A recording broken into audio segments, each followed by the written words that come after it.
لما نمسيلو أفدق جزء أو ويلتشر كوف زبالة هبتام سواي حد قول حل في رئمه يا ريت زودي يلمنا اللخو زوهاب نجر يهلو كادو بمبال حتتو اتقول عون أولني حنساب بمبال برسو أوزيو كهون تفتن إسراء رشد راح خبزلو ومسرعي يا ريتا إسراء رشد راح يزلني بلو تسواي دما بجخا نسستمعلت مجاي بلعخون كمون سوات نعي أفزي رئينن سلازي بجخا هبن بلو اتقول عدما سلازة دنجزو الشن كابك حزو كواين العلي نعخايد لي كأيو بمبال اتجنزو هابو اتسوايون يعبي خازو وديلون تمرغو يغني لي فتارك سمع كايلة تسفاي يقبر إلو قديفون تخد نايتهاب تام سواي عجاوز خوانا دريك أمن قدو صانيحو نتوال عبا محاز مسايك تخادي خابلو اتقول عون بدون قاطع انتاي زفتر زلو نامنا ما يخيدن إلون تعقرقر دريكون بحيل قوتيتو نافتني هافتام سواي مكينا نخاطو قوارو اتهافتام سوايون ابتاوشت مكينا صانيحو سلا دريك ياريتا عجابية يبلو اتقول عون بدون قاطع انتاي زفتر زلو انتبل اتسواي دما مكينا تفتر زودي ازيات عزياز فتوى مكينا ايا بلو اتقول عون بفرحي منيخا انتاي زكاير زلو بلو اتقول عون بفرحي منيخا انتاي زكاير زلو انتاي خادلي خاب موال انت حتو اتسواي دما ابتا مكينا زنوره مغبي كفيزو نخطعمون كمون انتاي كمز طعمون نخنغرا حتتو اتقول عون نمجمرا غزي خمس طعامون بطعم طعم بمخانو نسون نخطعمو حتتو اتسوايون انت زخيل نيره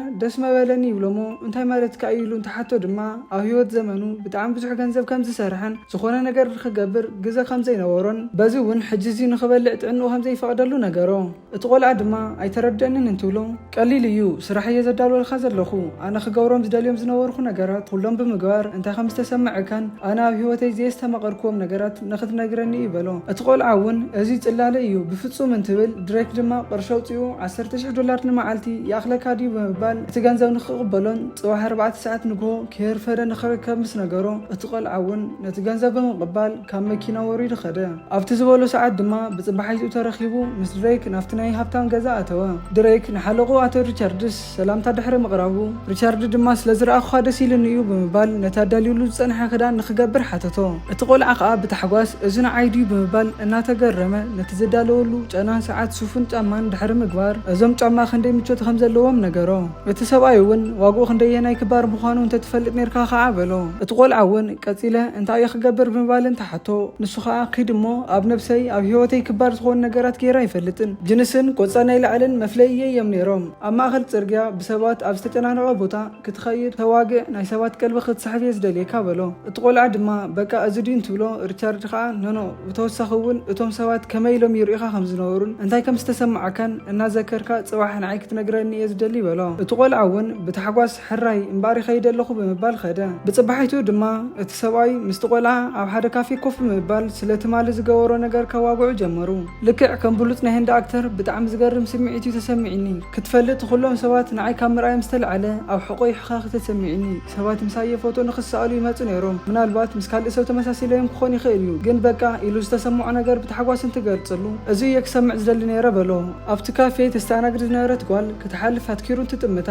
እቲ ሰብኣይ ከዓ ደስ ኢላትካ ድያ ብጣዕሚ ጽብቕቲ እያ ኣይመስለካን በሎ እቲ ቆልዓ እውን የቕሬታ ግን ንሱ ንዓኻ ዝምልከት ኣይኮነን እንትብሎ ኣብ መላእ ህይወተይ ብዘይ ፍቕሪ እየ ነቢረ መንእሰይ እንዳሃለኹ ኣብዚ ትሰርሕ ዝነበረት መስተኣናገዲት እንትሪኣ ብሓደ ግዜ የፈርሕ ዝንበሎ እሞ ጽቡቕ ኢሉ እቲ ቆልዓ እንትምልሰሉ እውን ግን ከዛርባ ብዘይ ምኽኣለይ ኣብ ህይወተይ ሙሉእ የጣዕሰኒ እዩ ስለዚ ድማ ቀልብኻ ብሓደ ግዜ ንዝወሰደት ጓል ብምዝራብ እንታይ ከም ዝስማዓካ ክትነግረኒ እየ ዝደሊ በሎ እቲ ቆልዓ ድማ ሕራይ ምዝራብ ጥራሕ ሓቂ በሎ እቲ ሰብኣይ እውን እወ ጥራሕ ኣዛርባ በሎ እንታይ ከም ዝኸውን ክንሪኦ ኢና ብምባል ነቲ ዝሰትዮ ዝነበረ ቡን ሒዙ ናብታ ጓል ኸይዱ የቕሬታ ኢሉ ከዛርባ እንትፍትን ዘወር ኢላ ኣቤት ጎይታ ይበለቶ ከመይ ጌርኪ ኢኺ ነዚ ኣዝዩ ጥዑም ዝኾነ ቡና ትሰርሒ እንታይ እዩ ሚስጢሩ በላ እታ ጓል እውን ብንዕቐት ሚስጢሩ ካብ ድንኳን ዝመፀርካሽ ቡን እዩ ኢላ ብላግፂ ድሕሪ ምዝራባ ሕጂ ግን ብትኽክል እንታይ ክሓታ ከም ዝደለየ ንኽነግራ ሓተተቶ ንሱ የክሓተክ ይደልየ እንትብላ ድማ ንሳ ኸዓ ዕለታዊ ብኣማይ ዝቑፀር ሰባት እየ ዝርኢ እንታይ ከም ዝደልዩ ድማ ካብ ገጾም ከንብቦም ይኽእል እየ በለቶ እቲ ቆልዓ እውን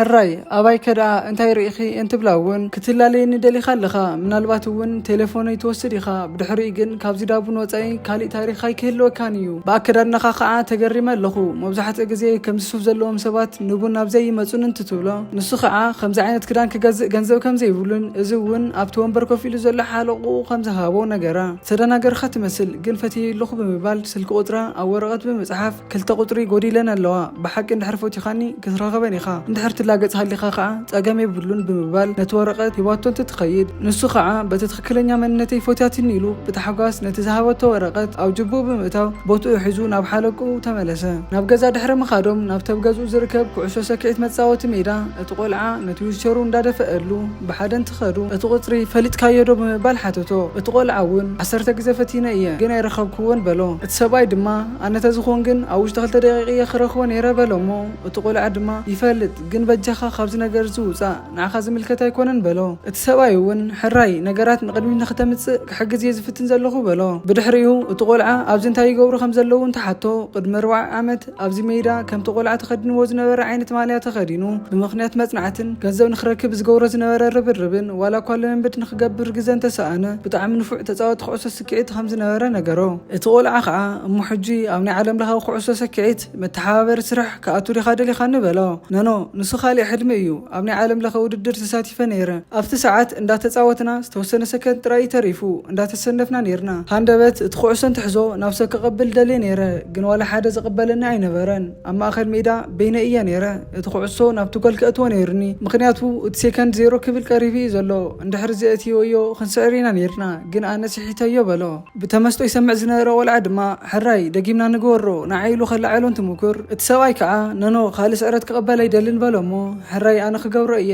ጸገም የብሉን እቲ ኩዕሶ ሃበኒ እመነኒ ኢሉ ምፅዋት እንትጅምር እቲ ሰብኣይ ድማ ነኖ ክንገብሮ ኣይንኽእልን ነዚ ግዜ የብልናን እንትብል ንሱ ክንሪኦ ኢና ኢሉ ፀወትኡ ብምቕጻል ንነዊሕ ዝበለ ግዜ ክፃወቱ ድሕሪ ምጽንሖም ሪቻርድ ነቲ ኩዕሶ ብምስዳድ ጎል ኣእተወ ብጣዕሚ ጽቡቕ ሪቻርድ ተዓዊቱሎ ነቲ ውድድር ብዓወት ዛዚሞሞ ኣለዉ ኢሉ ልክዕ ከም ዳይና ብምዃን በቲ ፀወታ ደስ ንኽብሎ ገበሮ ብድሕሪዚ ድማ እቲ ቆልዓ ናብቲ ቡድን ሰቲሉ ዝነበሩ ገዛ ብምኻድ ናብ ሓንቲ መስተኣናገዲት ትኸይዱ ሲንዲ በላ እታ ቆልዓ እውን ዘወር እንትብል ሲንዲ ከምዘይኮነት ምስ ረኣያ የቕሬታ ንሲንዲ እየ ደልየ በላ እሞ ንሳ እውን ከምዚ ወፀት ነገረቶ ኣበይ ክረኽባ ከም ዝኽእል ትፈልጡ ዶ ብምባል እንተሓታ እውን ንሳ ከዓ የቕሬታ ሓዚ ብጣዕሚ እየ ተጨናኒቐ ዘለኹ በለቶ ንሱ እውን ቢሮ ንኽትህዋ ሓቲቱ ኣብ ወንበር ኮፍ ብምባል ነቲ ዝሃበቶ ዝጎደለ ስልኪ ቁፅሪ እንዳፈተነ ክድውል ጀመረ ድሕሪ 2 ፈተነ ድማ ሃንደበት በዓላ ናብቲ ካፌ መፀት ንመበል ሳልሳይ ግዜ እንትድውል ናታ ስልኪ ክፅውዕ ጀመረ ዘወሪሉ ምስ ረኣያ እውን ካብ ወንበሩ ተላዒሉ እንዳደወልኩልክ እየ ነይረ ምስ በላ ከንፈሩ ግጥም ኣቢላ ሰዓመቶ ቀፂላ ገፁ ብምህራም እንታይ ክሳብ ሕዚ ክትፀንሕ ገይርካ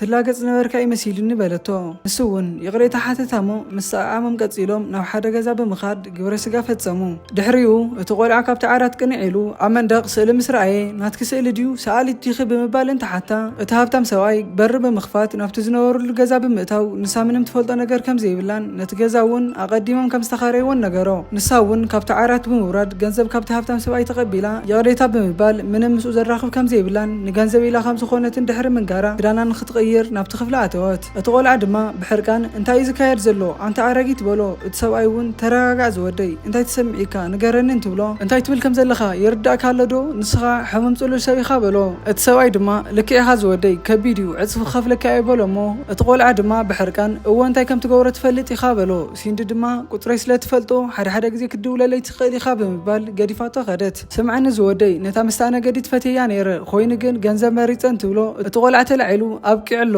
ወዲ እየ ክትፈልጥ ሓደ ግዜ ኢኻ ትነብር ካልኣይ ዕድል ኣይክትረክብን ግን ምናልባት እቲ ትነብሮ ዘለኻ ሂወት ይግባእካ እዩ ብምባል ገዲፍዎ ኸደ ብፅባሓይቱ ድማ እቲ ቆልዓ ኣብ መንገዲ ብቴሌፎን ስራሕ እንዳኣለሸ ድሬክ ኣብ መንገዲ ይፀንሐ እሞ ካባይ ረሓቕ ወይ ንፖሊስ ክድውል እየ ነቲ ዓሻ ሰብኣይ እውን ደጊመ ክሪኦ ከም ዘይደሊ ንገሮ በሎ ድሬክ ድማ ብዝሓዝን ኩነታት ኣቶ ሪቻርድ ትማሊ ከም ዝዓረፈን ቅድሚ ሞቱ እውን ብጣዕሚ ክሪኦ ይደሊ ከም ዝነበረን ነገሮሞ እቲ ቆልዓ እውን ብድንጋፀ እንታይ ንምንታይ ኢሉ እንተሓቶ ንኽረኽበካን እዚ ደብዳቤ ንኽኽበካን እዩ ነጊሩኒ ብምባል ነቲ ደብዳቤ ሂብዎ ኸደ እቲ ቆልዓ ነቲ ደብዳቤ እንትኸፍቶ ድማ ከምዚ ይብል ነበረ ሰላም ዝወደይ ነቲ ዝተፈጠረ ኩሉ ነገር ይቕረ ጌርካለይ ክትኸውን ተስፋ ይገብር ልክዕ ነርካ ሓደ ግዜ ጥራሕ ኢኻ ትነብር ንዝተወሰና ናይ መወዳእታ መዓልትታት ምሳይ ስለ ዝነበርካ የመስግን ሓደ ናይ መወዳእታ መልእኽቲ ኣለኒ ንሱ እውን ሂወትካ ከም ዝደለኻዮ ኮንካ ንበር ዝብል ደብዳቤ ድሕሪ ምንባቡ ናብ ስልኩ መልእኽቲ ይኣትዎ እቲ መልእኽቲ እውን ናይ $50 ሚልዮን